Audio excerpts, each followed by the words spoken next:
His computer. Okay, good morning, everybody. Thank you very much for attending today's talk and given by Dr. Yan Ott. Yan Ott is a professor in the Chester Carlson Center for Imaging Science, and he's also the director, and which is also the department chair in the center and for imaging science at Rochester Institute of Technology. And he obtained his degrees in forestry from Virginia Tech and with a PhD and focusing on imaging spectrometer and LiDAR sensing. And currently, his research involves all kinds of imaging sensing, LiDAR sensing, hyperspectral, multispectral sensing, and for the precision agriculture, and which is currently one of the hottest topic and in the agriculture research. And he has already obtained various research funding and from NSF, NASA, NGA, Google, US, FS, USDA, and many other companies and agencies, as well as companies. Okay, and he has published more than 90 papers, peer-reviewed papers, as well as more than 100 conference papers, which is very productive. And Jan has worked with me quite for a long time. I know has done wonderful research, and it's really our great pleasure to have him as a speaker in our IEEE community, as well as many of us from UGA, and we want to have him to introduce his research for future collaborations. Yeah, can you get started? Thank you very much, Goyu, and welcome everybody. So, as Goyu said, I work at the Chester F. Carlson Center for Imaging Science at Rochester Institute of Technology. As he said, I'm chasing that elusive 100 peer-reviewed publications still, so I'm very explicit about that 90 number, but hopefully we'll get there.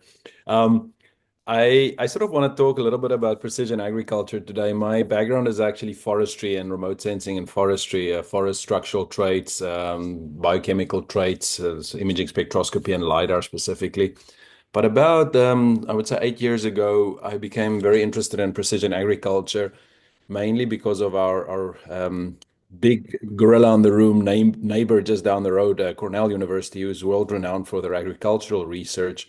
So I've been collaborating with them quite a bit on the remote sensing side of things, just because they don't have a very large remote sensing program there at all. So I'm going to talk to you about that, and I did really want to acknowledge all the students, as you can imagine, people doing the heavy lifting. And I'm going to talk specifically about three main challenges and precision agriculture that I've come across in upstate New York, where I reside, so close to the Finger Lakes and the big lakes here in upstate New York. But then, as far flung as Africa and Europe and even Peru, you hear the same themes when it comes to precision agriculture. And I'll talk a little bit about that. Just briefly, imaging science, people wonder what is imaging science? And essentially, what we study in the center is what we call the imaging chain. This is sort of a graphic that illustrates that we work with the source, the radiometry, photons traveling through a medium, could be air, could be water, through the optics, onto the collection and the sensor. So there's the hardware component. Then the image capture, formation, the processing of that image, and it could be some analysis, obviously, like computer vision, AI, and machine learning these days. And then also the human visualization of image and scene. So we call that entire chain the imaging chain. And our students, they typically find work in strange places. You might have a student doing a PhD in remote sensing, and they end up working at Apple's iPad display unit. So they understand that imaging capture and processing. So that is imaging science, just briefly. So precision agriculture, I think I'm preaching to the choir, but essentially, I think of it as spatially explicit management of crops. So gone are the days when we just have a blanket application for a field, so many tons per hectare of a specific nutrient or nutrient combination applied, as opposed to now being a little bit more spatially explicit of where and how we apply nutrients, fungicides, herbicides, etc. And I sort of have to go back to the 90s with John Deere and them embedding just simple harvest monitors on combines, on harvesters and tractors. where they literally would manage or measure the per spatially explicit locations yield and especially moisture content when it comes to corn. And then they'd essentially invert that map for the next season's agricultural applications.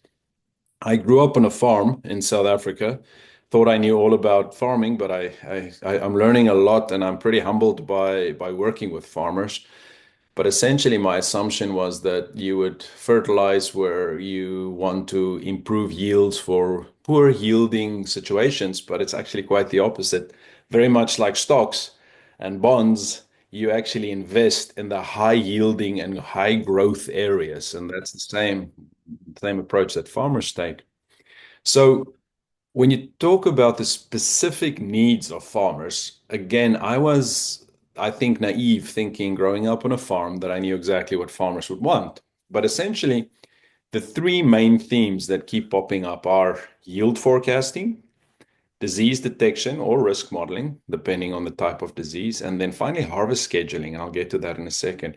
Yield forecasting, if you think of a spatially explicit yield forecast model, again, it could be for intervention within the season. Maybe you want to apply fertilizer, but more often than not, especially with the broad acre crops, it seems like it has more to do with the processing, the harvest logistics. We work a lot with beet farmers, sugar beet and other beets in upstate New York. And for them, it's literally about that end of season harvest logistics and process planning, so on. So that's why they want to perform yield forecasting.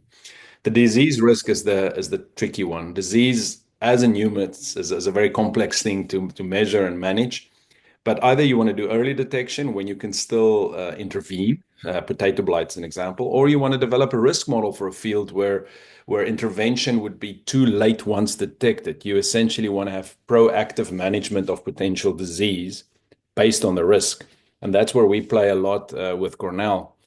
And then finally, harvest scheduling. That was the weird one to me. I always thought farmers know where and when to harvest, but it becomes an optimization problem.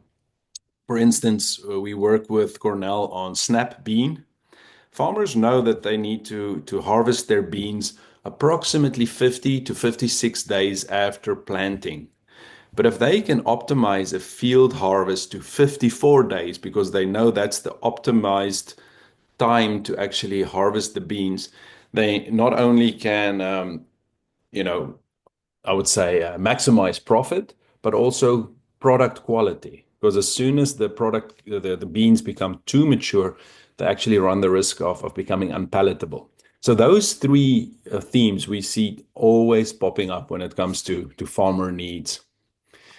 So other initial thoughts, working with farmers, they're very smart. They know their crops.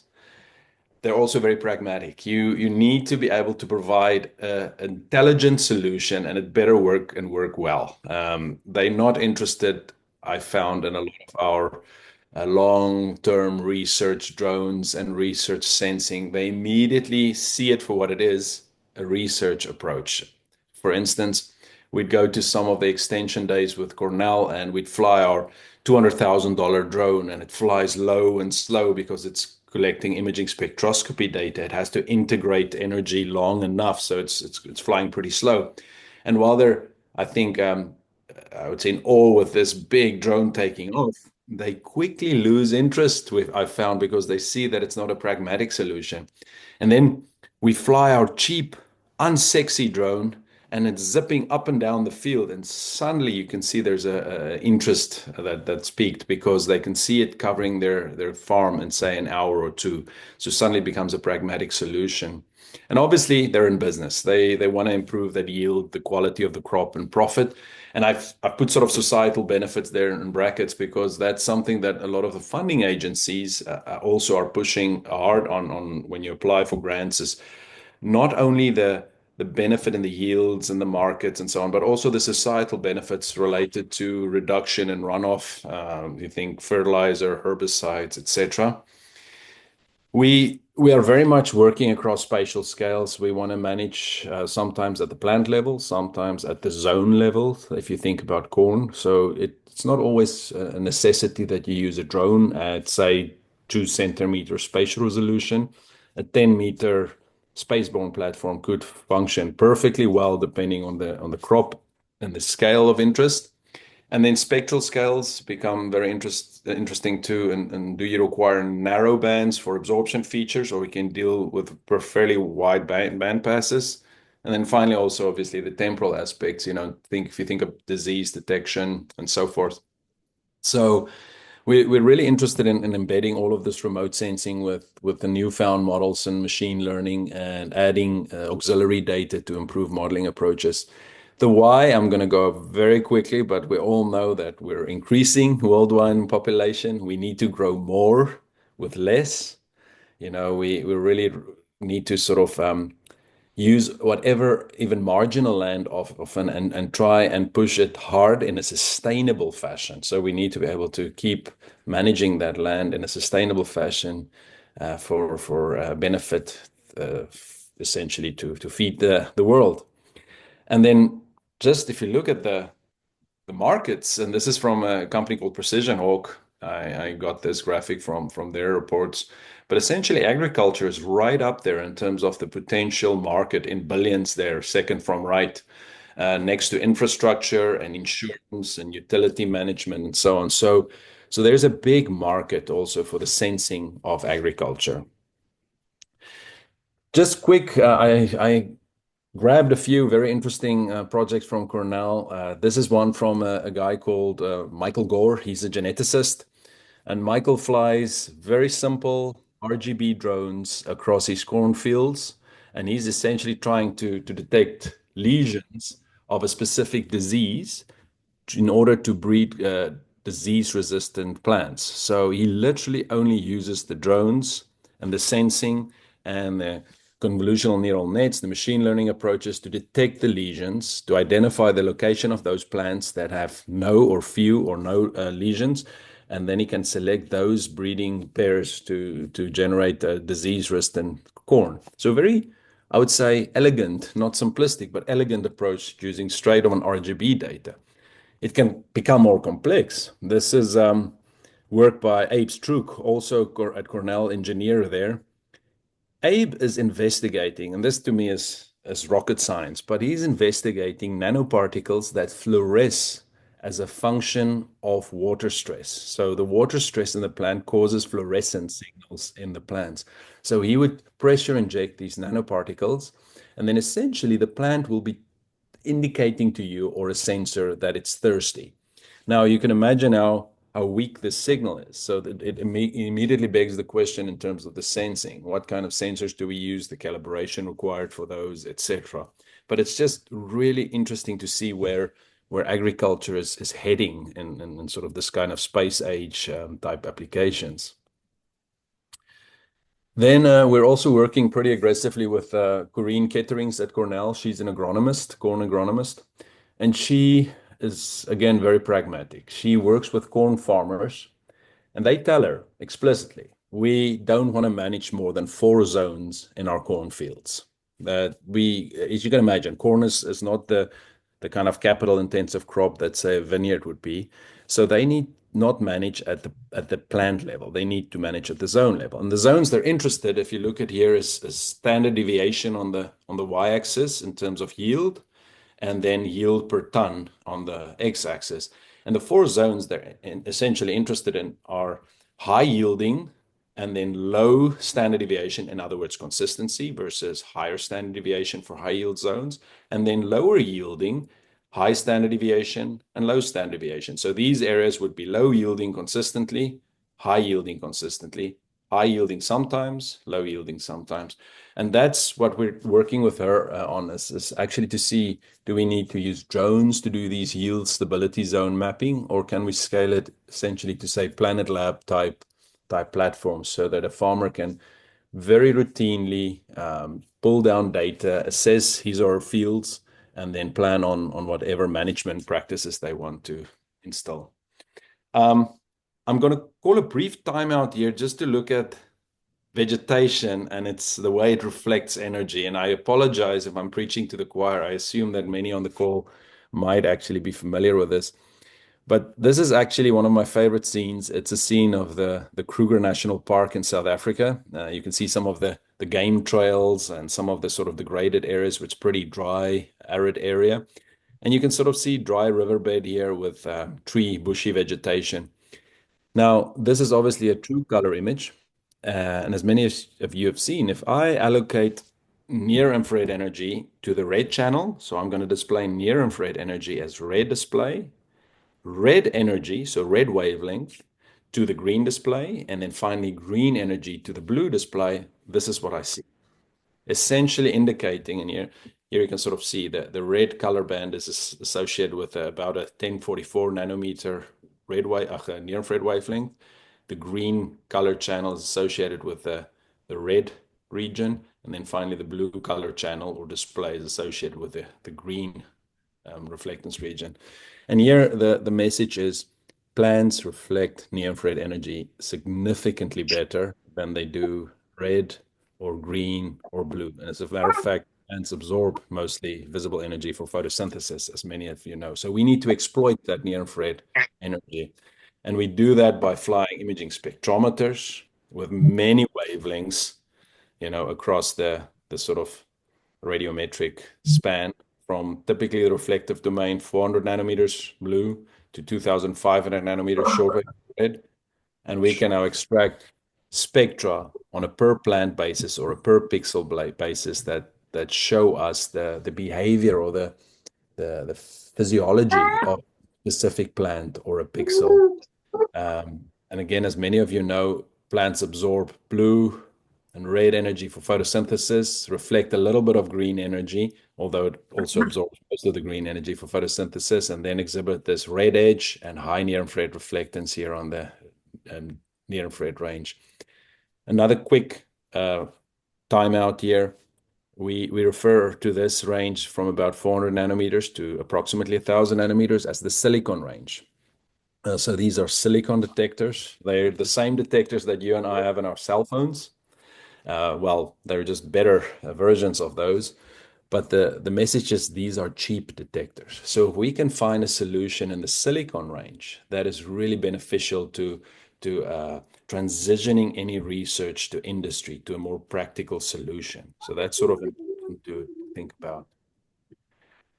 So LiDAR, again, I think most on the call are very familiar with LiDAR, light detection and ranging, but essentially we are using lasers and also structure from motion aggressively in crops to assess structural traits of crops and try and relate how they couple to, say, yield, disease even, and I'll speak to that in a second. This is just a point cloud of a vineyard, a 3D point cloud. And here's an example of a snap bean crop actually at Cornell Agritech at the Ag Extension Research Station. And you can sort of see these point clouds of individual snap bean plants here on the right. And you might wonder, why would we be interested in, say, structural traits for even beans? The specific disease that we're interested in is called white mold. Now, and white mold really likes a sort of cozy, comfortable environment to incubate. You can almost think of it as a mini greenhouse on a per plant basis. So if we can assess the structural integrity, the structural traits of an individual plant like this using 3D point clouds, we can actually attribute a potential risk of white mold to that specific location in the field. Think of it as sparse plants have more wind flow through, so there's a lowered risk of white mold or mold taking hold, versus a very dense, incubating friendly plant might have a higher risk of white mold. So I should say that I've got the chat window open here on the right. You might not be able to see it, but if you have questions anytime, please feel free to pop it in there. So what do we fly? What can we fly? Many of you know better than most. This is a pretty dated chart from NASA's website. Just from their perspective, almost 600 Earth observation satellites. You can see from the optical, the radar, the meteorology and Earth science applications, and you can see the increases. Now, this number is obviously it's sort of say dwarfed by what's happening in the commercial sector these days. If you think Planet Labs and others, Hydrosat launching thermal sensors to space for operational commercial purposes. But it's amazing the wealth of data at our disposal. You know, you have the spectrometers from both ESA and NASA and JAXA and others flying or going to fly soon. So there's a wealth of data from space. The catch obviously is revisit time, accessibility in terms of cloud cover, weather, and very important, the spatial resolutions, the scale at which you can manage. And that's why we often do our research at the drone level. This is the platform we're currently flying. It's called the DJI Matrice 600, like many folks use. I have to give Dr. Carl Salvaggio credit for this. He's the head of the digital imaging remote sensing group at our center. So he's the one who spearheaded the development of these platforms. We currently fly cooled and uncooled thermal sensors. So these are the top left one is calibrated. So it's zero point 0.1 Kelvin, sensitivity. We fly multispectral sensors like the Mica Sense, like many folks fly, and high-res RGB cameras. And then very importantly, we fly two spectrometers from the Boston company Headwell Photonics. One is a nano and the other one is a sphere. So we cover that 400 to 2500 nanometer reflective domain. And then also flying LiDAR. That's also important to fly dense point clouds. It's an expensive setup. Here you see an example of our workhorse. We call it the MX-1. I don't know why, it's just the name. But it has an approximate 5.5 kilogram payload, 18 minutes of flight time. And this is the exact drone that I mentioned earlier. We fly it Ag Extension Days, and it's amazing to see it take off. You're enamored with it flying for a few minutes, and then the farmers lose interest because it has to fly so slow to integrate enough data for these spectrometers. Because it's a physics problem, right? The smaller you make your GSD, your ground sampling distance, or your instantaneous field of view, and the narrower you make your spectral channels, are your band passes for these spectrometers, the longer you have to integrate photons to get good signal to noise. So we have to fly really slow with these, often slower than 2 meters per second, which obviously translates in a non-operational type solution. Compare that, I'll get to that in a second maybe, but compare that to the cheap drones that have just say 5 spectral channels, wide band passes, but can fly pretty fast because they don't need to integrate as long. We're also flying DJI Wind with higher payload, but also short flight. And we sort of have this, call it a Lego plug and play type configuration where we can, based on the balance and the power requirements, plug and play the different sensors. And recently we acquired a Ku-band SAR, synthetic aperture radar. I don't work with this at all, but it is also a sensor that we are using for a variety of projects, from sub-canopy target detection to also agricultural, maybe soil type applications and so on. But this is where I sort of come down on the whole approach. On the left, we're collecting too much data. We're overdoing it. You can almost think of it as an oversampling type approach. We collect too much structural data. We collect too much spectral data. There are very few applications that require, say, 200 spectral channels to achieve a solution. But we do that to determine the exact amount of data, either structurally or spectrally, that we need to solve a specific application. That could be nitrogen assessment, that could be moisture stress assessment, it could be disease detection or risk assessment. If we can define the exact wavelengths, we can, in theory, program them into the Goldilocks solution, the just right solution that's significantly cheaper, can fly faster, has a lower risk of operating, and ideally, silicon range. And ideally, structure from motion. So I don't need that active, expensive LiDAR sensor flying and the needs associated with processing the data. So that's our goal, is to transition research from the left oversampled, expensive solution or approach to the right side, where we're looking at a more operational, practical solution. And you can do that, as many of you know, by extracting metrics, extracting parameters, whatever you want to call it, from spectral curves where you have reflectance on the Y and wavelength on the X. And maybe it's something like the photochemical reflectance index, which is just the ratio, normalized ratio of two specific wavelengths. And there are a range of other indices, narrowband indices or not, that you can actually use as potential predictors of stress. As a matter of fact, we've flown imaging spectrometers on it's a big project with Washington State University viticulturists out there, and we've flown vineyards with an imaging spectrometer. We've flown it with a 5-band mica sense. And the irony is we actually don't get significantly better results with a spectrometer. The 5-band mica sense gives us pretty good solution for nitrogen assessment in vineyards. So there's that as well. One has to realize that you might be overcooking it, so to speak, and there might be a much more elegant solution in the wavelengths that you use, their locations, and ideally, as I said, in this sort of silicon range. So I'm going to sort of change gears and look at a few past project examples. I've had a lot of fun with a lot of collaborators from the Catholic University of Leuven in Belgium, Professor Paul Copin and his team. This is a study in Spain where we looked at a peach orchard, and you can sort of see the I would say under fertilized sections over here. And at this stage, I think they were looking at iron applications for yield improvement and so on.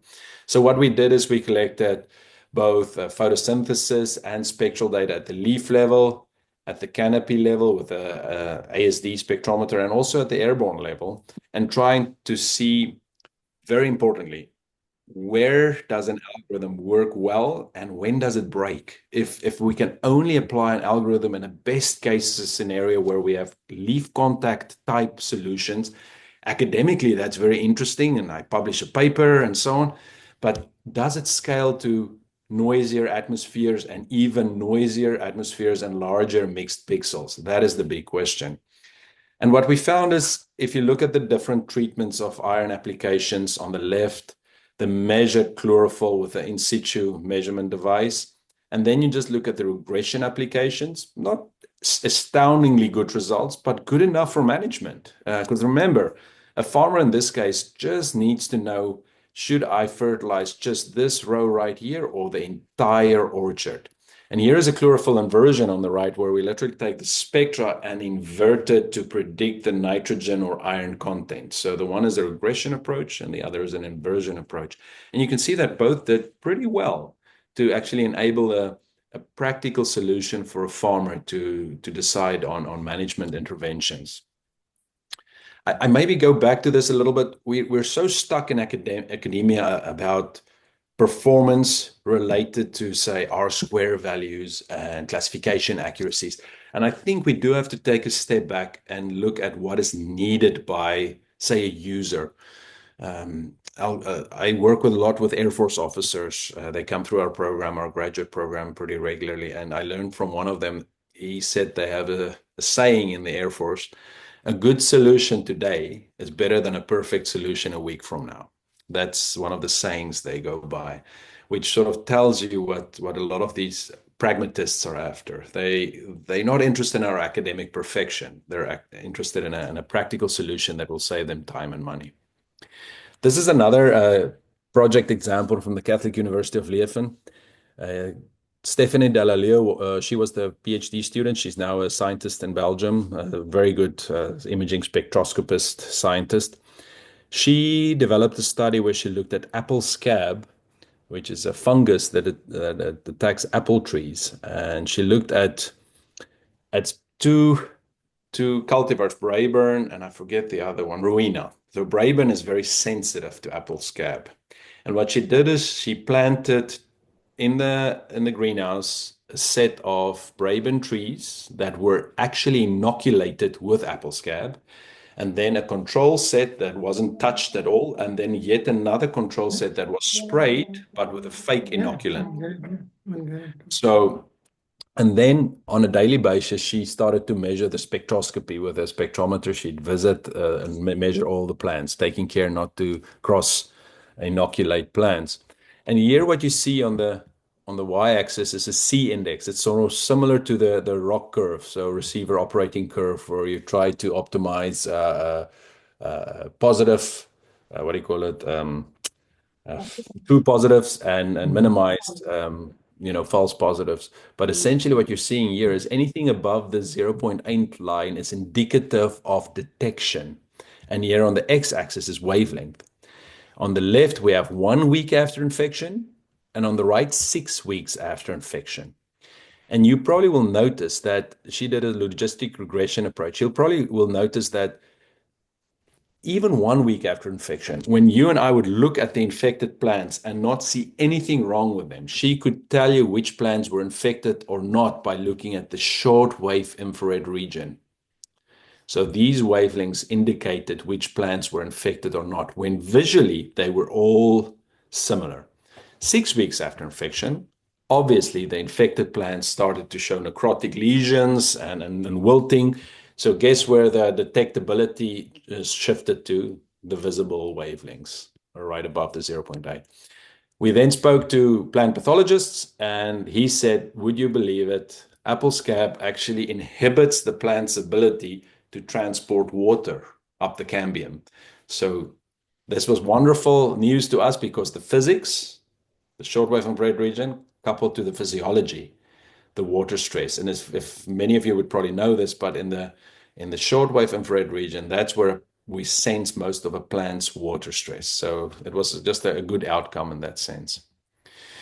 Changing gears a little bit here to now new projects here with Cornell. This is corn yield modeling with Corinne Ketterings, where she has very spatially explicit, detailed yield data for the different cornfields that we can then couple to, in this case, planet data to actually map both the heights of the corn as well as very simplistic indices of spatially explicit corn indices for a field. And then you can map the potential correlation between something as silly as normalized difference vegetation index and yield over time through the season. And as you can see, there's this position in the season where you have pretty high correlation, in other words, predictability of yield. And then obviously as the plant starts to senesce as the season progresses towards harvest time, the correlations take a big dip. So this is a good indicator that even at the zero point 0.6 correlation level, from pretty noisy planet data, you can start to indicate which areas you might have to, say, intervene, fertilize better, and also then you can plan for the yield in terms of just the logistics. This is the white mold project that I alluded to earlier. This is with Dr. Sarah Petherbridge and Julie Kiekert at Cornell. They're plant pathologists. We flew our drones there in the snap bean field. Here you see that near-infrared reflectance type image of a snap bean field. And we aggressively advocate for high quality data, calibrated data. Here are just examples next to a cornfield, in this case, of our calibration panels. This is that big workhorse drone that I alluded to. And if you sort of squint, you can sort of see some of those cal panels here in the sun and shadow areas. So we actually have cal panels in the shadowed type environment as well as in a sunlit environment. There's a catch. As we fly flight lines up and down this field, we fly, come back, visit cal panels, return, fly down, fly up, visit cal panels. You get the drift. So there's a time discrepancy between the actual flights and the cal panel collection, data collection. And atmospheres could change, clouds could move in, etc. And it also consumes quite a bit of battery. So just keep that in mind for a further discussion. What Sarah has indicated to us is they want to know for snapbean, where should I spray? In other words, true positives. And I'm trying to predict the occurrence of snapbean. And where shouldn't I spray? True negative. So I didn't spray and it wasn't needed. And I try and minimize this axis. False negative, I didn't spray, but I actually needed to. And a false positive, I wasted fungicide and money by spraying when it wasn't warranted. So we're trying to optimize this axis essentially. And here's the interesting thing. White mold spores, they enter the snapbean plants through the flowers. So it became a critical approach for us to see if we can detect the flowering timing as well as severity, the intensity of the flowering. Now, keep in mind, these flowers don't point upwards towards the drone sensor. They're under the plant canopy. But just as with a human, when we get sick or we allocate resources differently in our bodies, plants allocate resources throughout the season in different ways depending on the stage of growth they're in. They might be budding, they might be flowering, they might be fruit setting, etc. And they change their reflectance accordingly. And here's what we found. We found that using the imaging spectrometer, we could identify 94% accurate which plants were flowering, i.e., which were at risk of white mold inoculation, if you will. And it gets better for me anyway. These were the most indicative wavelengths. We have a few green, red, near-infrared red edge, and then a near-infrared wavelength. In theory, all of these 6 wavelengths could be programmed into a simplistic multispectral system where you have, say, 5 or 6 silicon detectors, and you can now just change out the filters, calibrate your sensor, and fly for flower detection in snap beans to do the risk assessments. So that is a great outcome. It hasn't been operationalized, but this is something that folks who do service providers to ag industry that they're really interested in. Another project, again with Cornell. RIT simply doesn't have a large ag program, so we work aggressively with folks who are experts in ag. This is with Dr. Alan Laxo. He's now a professor emeritus at Cornell, but he's still active. He's very interested in wine quality and the impact of moisture stress on wine quality. If you look at this graph, this is sort of a score of wine quality related to water stress. And the typical grapes we grow in the Finger Lakes are Riesling grapes. Their wine quality remains pretty high under low water stress. And obviously, as you increase the water stress, the quality dips. But if you look at more of the Cabernet, the reds type grapes, they actually increase in grape quality as you apply more water stress. You almost want to torture the vines, as funny as it sounds. But as you increase the water stress, the grape quality of the Cabernet grapes improve. And then obviously, if you overdo it, the quality will start dipping. So there's this fine line where you want to indicate, are we stressing the wines enough for good wine quality? We work with a local vineyard called Fox Run, a very nice owner who's always willing to experiment with us flying drones or driving robots through the vineyards. And we wanted to sort of determine exactly how and which wavelengths we can use. We flew our drones. Again, here you can see both the visible near infrared, silicon, and the shortwave infrared 1000 to 2500 nanometer drones. We flew them in tandem. We flew very high resolution GSDs, 2.5 centimeters. Now, the interesting thing, and this I found fascinating, so I'm going to share it with you anyway, but Dr. Laxo, Alan, he actually puts a number of leaves, he takes them and he tapes them up with tinfoil. He literally excludes light and they shut down. They don't photosynthesize anymore. They don't transpire. So they become in equilibrium with the plant's water stress. If you think about it that way, the stem water potential, it's sort of the pressure that the plant is under to extract water from the soil. He then clips each leaf and puts it in a pressure chamber like that, where you have the leaf stem sticking out. You then apply physical pressure to the leaf blade. And as soon as you see a little water meniscus form on top of that leaf stem, you read off the pressure. And that is the stem water potential, the pressure that the plant is under to extract water. So now we have our truth data for different locations. In other words, the exact water stress at different locations throughout the vineyard. We've collected our spectra on a per pixel basis, and now we can fit curves.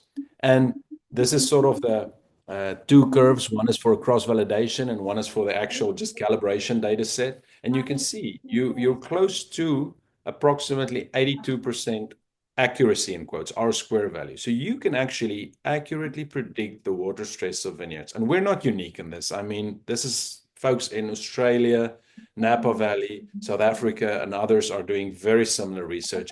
We're just very interested in the sensing needs, the calibration needs for these kinds of solutions. Dr. Laxo has also developed this very interesting microtensiometer. So he literally implants the tensiometer in the cambium of grape vines. And now it measures in real time the stem water potential as a function of time. So he can literally, he told me, log into his laptop while sitting in New York and read off the stem water potential of a vine in California. My question to him was, why then do we need drones? And he said, well, it's number one, expensive to instrument every single vine with this, as you can imagine. So he wants to use these as tie points, as truth data points in the vineyards to better expand the drone type sensing. A few more projects for fun. Harvest scheduling. This was an interesting one. So snap beans, you want to maybe sometimes assess the growth stage for intervention purposes, spraying purposes, fertilization purposes, but often you want to assess the size of the pods.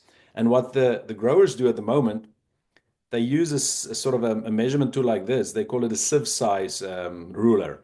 And they have some guy in a pickup truck or a big, ute going out to the different fields and literally physically measuring the size of the beans using a ruler like this.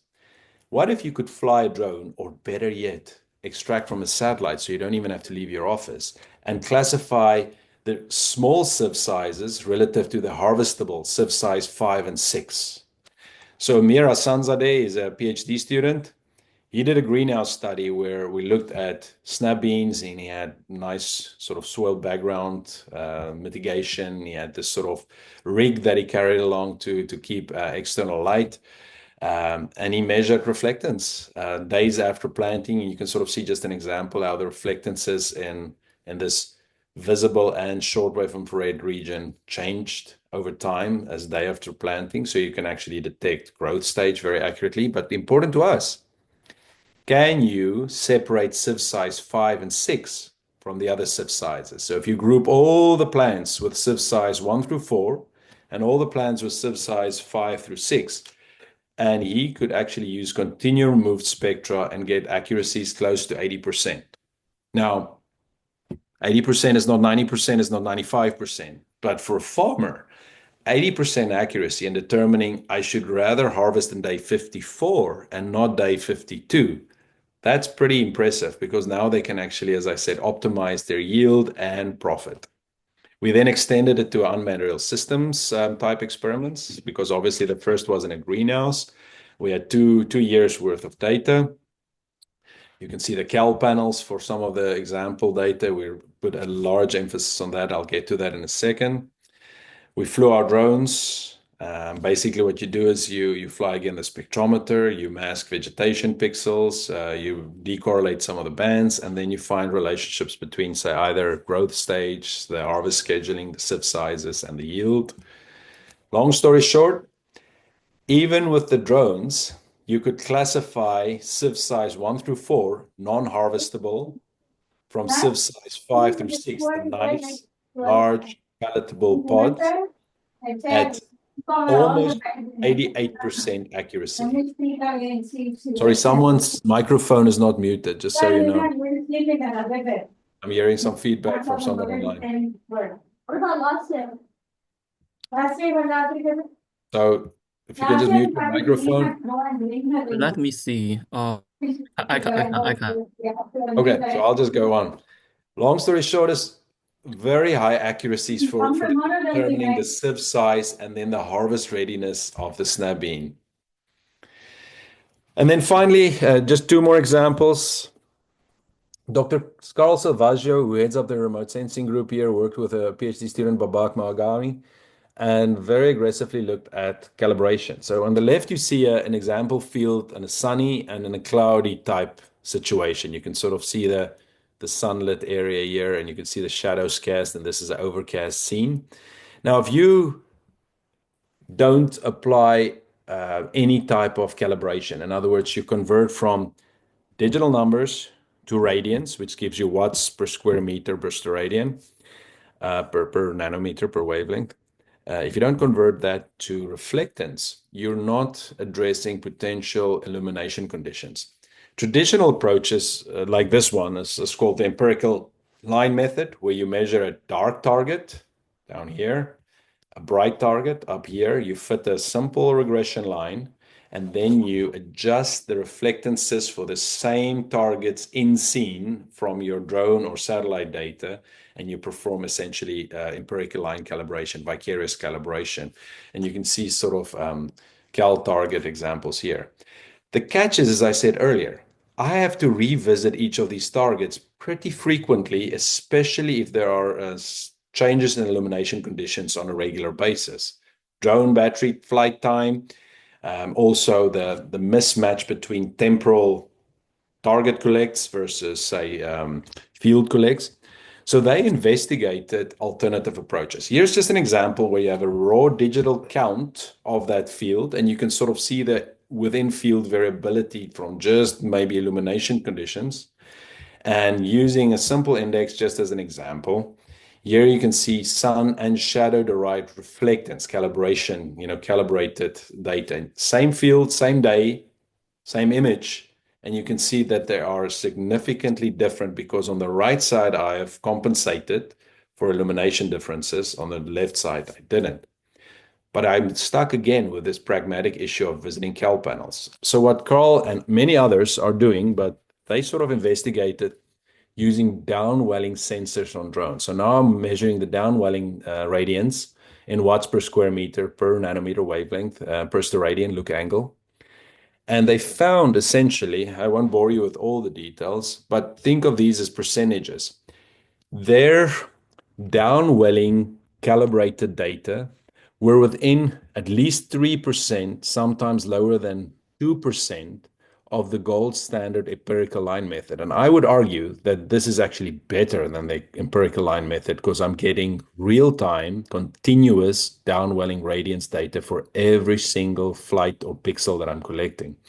The only catch, as you can imagine, this sensor is mounted on the drone pointing upwards. So I'm not compensating for the little bit of above ground elevation of what the drone is flying at. Say that could be 50 meters or depending on how high you fly. So it's only that 50 meters or 20 meters or whatever altitude you're flying at that you're not compensating for since the downwelling sensors on the drone itself. But even that notwithstanding, you actually get within 3% of the gold standard and you get this in real time. So I think this is where this sort of at altitude corrections are going. It's real time, it's quick, and it's, I think, more accurate in the end. Finally, I just want to talk a little bit about some satellite work. I really like fine scale stuff, but we've dabbled a little bit in some satellite work. You all know the different satellite sensors. So these are just NASA examples. There are many European Space Agency, Chinese, Japanese, and others as well. But folks are using satellites to do things as routine, if you will, at looking at sort of call it harvest scheduling. In this case, you're looking at just using what's called the Enhanced Vegetation Index 2, EV2, and just using a temporal series of indices and classifying different fields. I think this is in Central California, yes, different fields in terms of their harvest readiness or approximate harvest readiness, early season, mid season, late season. So now you can sort of schedule your harvesting, your logistics accordingly. You all know probably about just looking at evapotranspiration through emissivity and thermal sensing. This is just an example in the Colorado area, Colorado River, where you can map evapotranspiration, water use, and water needs. And then also just extracting zone maps for variable rate fertilizer, where you maybe have high productivity areas that you fertilize accordingly, higher fertilization. So you can actually adjust your variable rate spreader for fertilization. So what do? We have this very fun tool in imaging science called DeerSig. DeerSig is a simulator. It generates synthetic data, but physics-based first principles data. What we do is we build 3D models of plants, of vehicles, of buildings, you name it. In my case, plants. We construct a scene, and that scene typically is geometrically very accurate, maybe based on field data, inventory data. we attribute that scene, each facet actually in that scene, with either spectral or emissive properties. So we know what the reflectance, transmission, absorption of each facet, for instance, a leaf would be. And we can program the instrument collection properties into the system. And now we can simulate a scene and actually generate synthetic data that we know full truth for, and that's very accurate. How are we using it? I started thinking about corn yield and say, what if we can grow corn plants throughout the season, attribute them spectrally based on their growth stage, structurally they're sound because we build these through 3D modeling.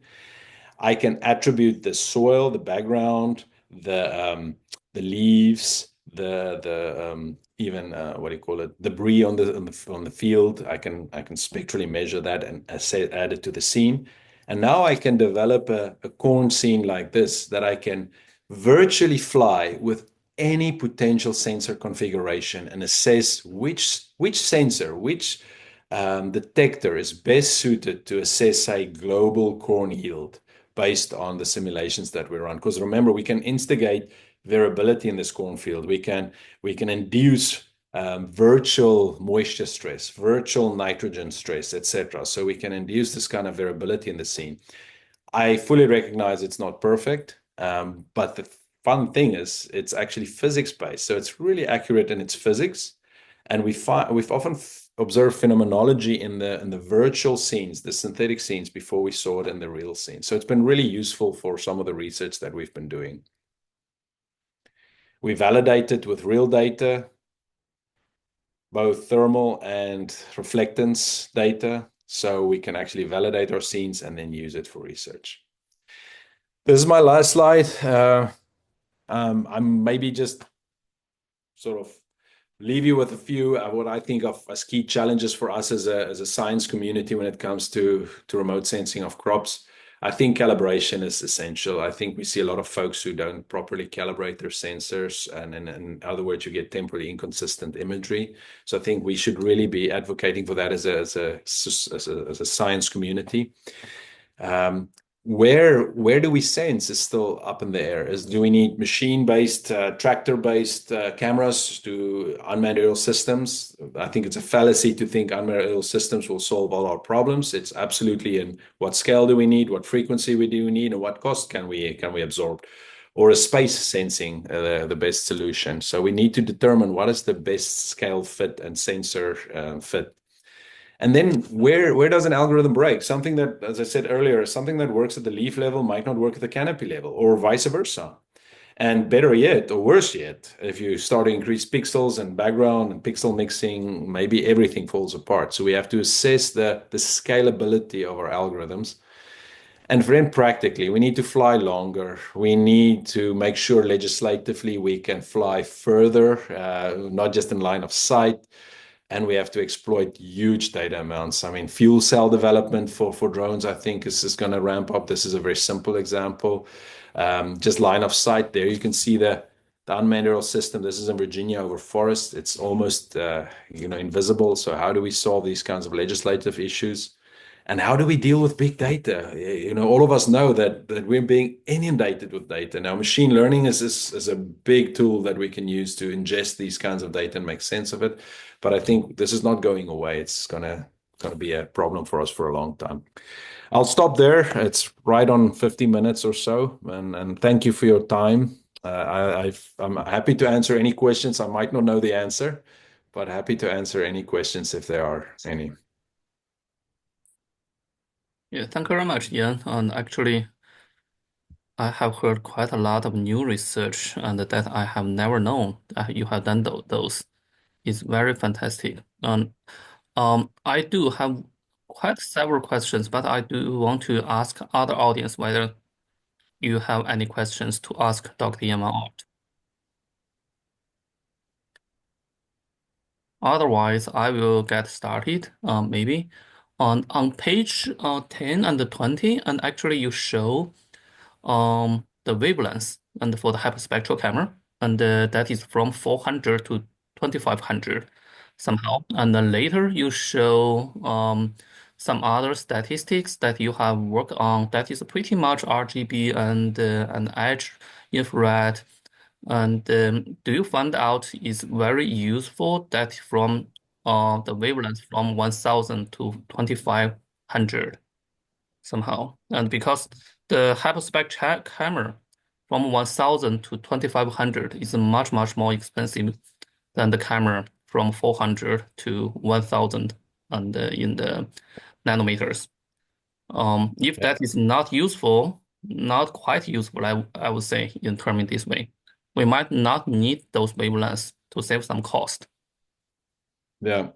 No, it's a very good question, Goyo. So we try and find solutions in that silicon range, but there are certain observables that are best measured in the shortwave range. Examples outside vegetation could be minerals. Minerals, you need shortwave infrared sensing if you want to detect specific minerals and things like that. Their absorption features are in the shortwave infrared. Moisture for vegetation is it's much more pronounced in the shortwave infrared, as is some of the nutrients.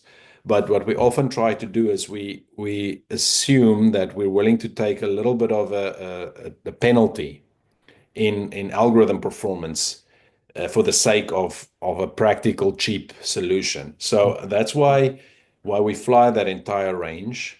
And I often tell my students, analyze the entire reflective domain, 400 to 2500, see what you get from an academic perspective, and then restrict yourself only to the 400 to 1000 nanometers or 400 to 900 nanometers silicon range and see what you get then. What is the trade-off that we get, by starting from scratch, training first on the entire range and then on the sort of subset and see what kind of trade-offs you get for specific applications.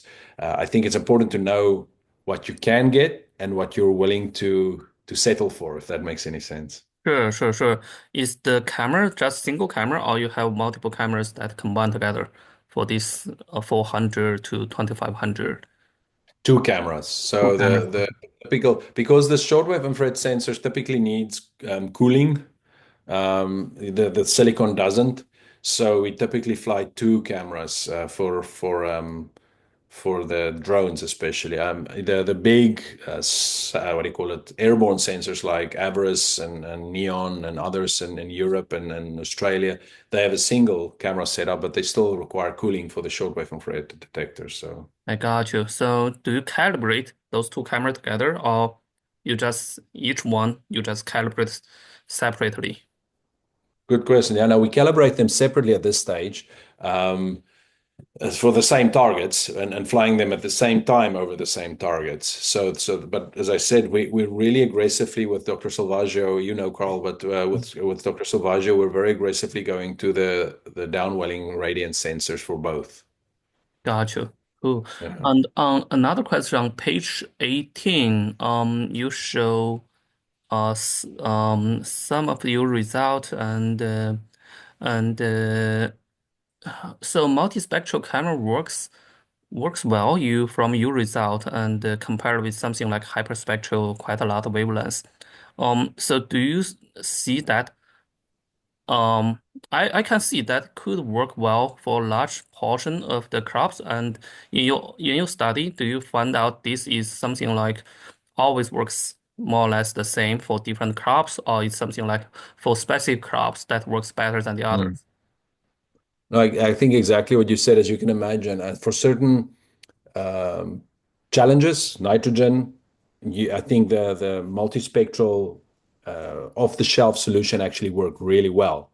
And when I say really well, I'm just using numbers here, but it could be for the multispectral you get a 0.78 R square, and for the hyperspectral six bands you get 0.83, R square. So it's marginal increases, but at a lot of trouble and effort to get the increases. Um, I think Personally, I think there's a market for tunable cameras, either through tunable filters or through replaceable filters, where we do the research, us and other agencies and academia and so on, do the research for specific applications, whether that be nitrogen, disease detection for specific diseases, where you literally would say, I'm going to order myself one drone, as the one on the right there, with 5 channels, silicon channels, and I'm going to order myself 20 filters of different wavelengths. If I want to fly for nitrogen today, I'm going to put these 5 filters on there and calibrate the camera and fly. If I want to fly for disease detection, I swap it for a different set of filters and fly. And obviously, those data then go into whatever model that's been developed. But I think that kind of tunable camera solution is going to be I would say needed eventually to really make sense of all the different challenges because we're just scratching the surface. There's nitrogen, phosphorus, potassium. There's different diseases for different crops at different times. There's different localities there, etc. So depending on which farmer you talk to, they might have a different problem you need to solve, and in other words, a different set of wavelengths required for that problem. So I think Absolutely. that's where the market might be going. I think so. Who knows? Okay, yeah. Might be a company. Yeah. Yeah. Um, Another question on 29, page 29. So, wow, that is really a linear prediction. So that is really out of my thinking actually. Is so you test it from time to time, and I was expecting something like that is a little bit unlinear and like the polynomial or whatever other kind of mathematics. So eventually that seems like a linear, and so it's is outcrops is something like a linear prediction, and in this way from your statistics. No, no. Sometimes we have to linearize the problem, right? We have to take a transform of a variable or something like that to make it a linear type relationship. Typical examples in forestry is where you're looking at the relationship of the diameter of a tree to its volume. You have to take the square often of that to get a nice linear relationship between volume and diameter of a tree. So we do similar type of very simple type transformations on the variables to Oh, linearize them. So it um, all depends on the fit that you want to apply. You could do a nonlinear fit, logarithmic fit, or whatever. It all depends on how you want to model, I guess. okay, okay, I got you. So it's pretty much you want to simplify the problem, and Yes, instead of something like this must be a linear. exactly, Okay, exactly. okay. My last question is on the calibration on the 38, page 38. Um, so I can see that when you do the camera calibration for the color, for the intensity and the reflectance, um, that is that from the shadow, from the sunshine, and once you calibrate, that works fine. And but from time to time, from the day, the sunshine the strength is quite different. Um, I guess there could be some affection and influence from from the strength of the sun and from let's say from the noon to something like 4 p.m., 5 p.m.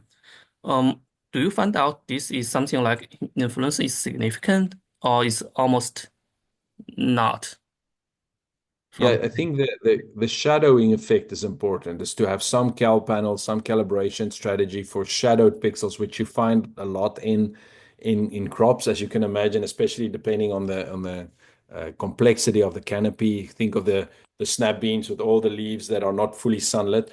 We sometimes cheat. We subset the canopy for analysis to sunlit pixels only.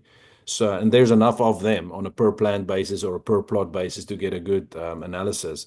But sometimes just to avoid some of the confounding variability in shadowed pixels or shadowed leaves versus sunlit leaves, we subset to only the sunlit leaves. But in an ideal environment, you want to calculate, the reflectance, convert to reflectance, sort of by using both the sunlit and the shadowed. But so I think practically when I showed you that one slide with this shadowed cal panels, that was very specific to investigate that problem. But from a practical perspective, often when you fly a field, there's not a lot of shadowing close by that's legitimate, that's easy to access, that you can routinely, and the sun is changing the whole time. So Mhm. often we just use sunlit cal panels to do the calibration. But as I said, then we also investigate if I fit my models on the entire green crop or if I just fit my models on the sunlit portion of the green crop and what impact that has. Okay, got you. Yeah. Any questions from the audience? Oh, Yeah, thank you, Dr. Van Art, and thank you, Guoyi, for inviting the speaker. If you don't mind, I have two questions regarding the hyperspectral imaging. If you could go to slide 10 again. Sure. Yeah, so I think on top of Guoyu's question regarding the hyperspectral imaging, I think you mentioned you got two cameras, each of them cover a different wavelength range. Yeah. So do you need to do a homography mapping to register the two images together? Yeah, very good question. We in theory we do because I don't know if you've probably used spectrodiometers as well, and if you don't warm up those spectrodiometer different detectors properly, you see a mismatch between the where the different spectrometers join. So roughly at 900 and then again at 1700 nanometers for the typical spectrodiometer range. So for the imaging, we actually don't do that quite kind of matching. And we've seen that it's actually pretty smooth as long as you use similar cal panels and consistent in when you collect the cal panels. Okay, I see. So I'm curious, like for your hyperspectral cameras, do they work in a line scan manner or they do snapshot? Yeah, they're push brooms, so they're line scanners. Okay, got it. So Yeah. basically, you have to control the flight path of your drones very well to make sure they align perfectly in the line scanning manner, right? Yeah, so we have to use the IMU data aggressively, the Planix type converting data very aggressively. We used to fly a fixed wing aircraft, which covers a lot more ground, but is also much more susceptible to wind, turbulence, and so on. So that's why we went to the rotor platforms. They cover less ground, but they're very stable, generally speaking. But you're 100% correct. It's a pretty ugly, messy data set that comes off the drone before the processing happens. I see, I see. Yeah, Yeah. one last question is one thing I'm always curious about. Uh, please forgive me for my ignorance if this it is. But for the hyperspectral imaging for outdoor applications, will those accuracies of the spectral data being influenced by the existence of the sunlight? Yes. No, I mean, I was very excited by our ability to fly, spectrometers, hyperspectral cameras on drones. And I was very disappointed when I saw the data for the first time, even the calibrated data. The data are noisy. It's not the smooth curves that I'm used to when I'm in a controlled lab environment with a spectrodiometer, or even if I'm out in the field and I have a leaf clip that I can press against the cal panel and then press against the leaf, and I get these kinds of curves that you see here. Um, Let me see. These kinds of curves that you see here are very rare.